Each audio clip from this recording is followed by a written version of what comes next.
Aloha from the Ozarks. Folks, I want to make a real quick video to talk to you about the two different types of siding that we use in a standard Graceland building. They're both plywood sidings, but there's a slight difference between them, and I want to show and explain them to you. So I'm going to turn the camera around and show you right now. Just a second.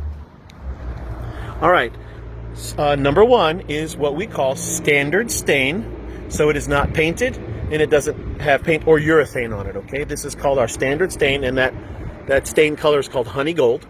But when we do a standard stain building, we use one type of siding. It's called T111, T1-11.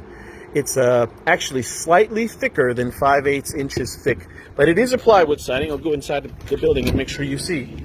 Yep, that's plywood, okay? So that's a plywood siding, but that's the kind we use for standard stain. It looks like that. Now, what if you get a painted building? All right, so if it's going to be painted or urethane, all right, we still use a plywood siding. I'll show you. It's plywood. See? That's plywood.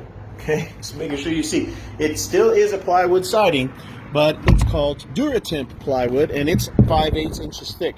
Now, I don't want you to confuse our Duratemp with the kind of Duratemp that you might find at my competitors, because Duratemp makes other sidings that are not plywood. We only use the Duratemp that is plywood, and it's 5/8 inches thick, and that's for when it's going to be painted or urethaned. All right, if you're not going to paint it, you're just going to get standard stain. That's the kind we use. I hope that I made that clear to you so you understand the difference. This is called a T111, and this is called Duratemp. Both are plywood, okay, and both are 5/8 inches thick or slightly thicker. All right, if you have any questions about siding or any construction or any other questions you might have about Graceland buildings, all you need to do is give me a call, message me right here on Facebook, or text me. And I always encourage you to message me on Facebook. It's probably the easiest way to get through to me. Okay? Aloha from the Ozarks.